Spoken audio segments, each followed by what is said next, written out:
At narito na naman ang mainit na balita mula sa mundo ng social media na hatid sa inyo ni Madam Chika. Isang kontrobersyal na balita ang tumama sa ating mga tenga ngayong araw kung saan ilang mga general ng ating sandatahang lakas ang nagsalita tungkol sa isang di umunoy planong pagsugod kay Pangulong Bongbong Marcos. Ayon sa mga sources, may mga kasunduang umano nagsisilbing underground operations upang pabagsakin ng kasalukuyang administrasyon. Sa ulat na ito, ipinahayag ng mga retiradong general at ilang aktibong miyembro ng military na may mga lihim na plano umano ang ilang sektor upang isulong ang isang hakbang laban sa Pangulo. Pinag-usapan din na may mga pondo at resources na iilan upang maglunsad ng isang aksyon laban kay Marcos at sa kanyang gobyerno. Ang mga pahayag nito ay nagdulot ng matinding takot at kaguluhan sa mga miyembro ng administrasyon. Habang ang mga akusasyon na hindi paganap na napapatunayan, may mga indikasyon na ilang mga opisyalis mula sa kampo ni Pangulong Bongbong Marcos ay nagdesisyon ng magtago at magtulungan upang makaiwas sa mga posibleng panganib.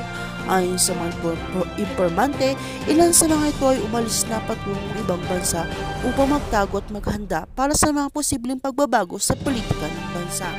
Ayon sa mga source, nagtakbuhan ng ilang miyembro ng gabinete at matataas na opisyales mula sa Pangulo upang maiwasan ang pagiging bahagi ng mga plano ng mga general.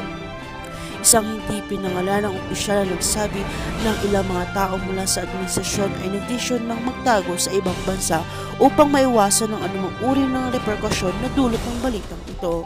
Sa ngayon, ang mga aktibong general at ilang mga retiradong opisyales ay nananatiling tahimik ukol sa kanilang pahayag na umano'y nagsimula ng kumalat sa social media at ang mga pahayagan.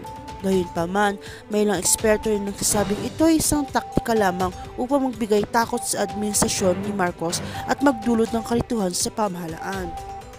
Tinututukan natin ng mga susunod na kaganapan sa isyong ito at patuloy ang aming mga tanggap at pagkuha ng karagdagang impormasyon mula sa mga kinaukulan.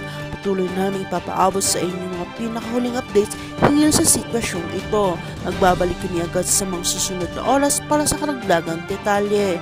At kung bago ka pa lamang sa aking channel, ay huwag kalimutang mag-like, share, and subscribe para update ka sa aming bagong balita.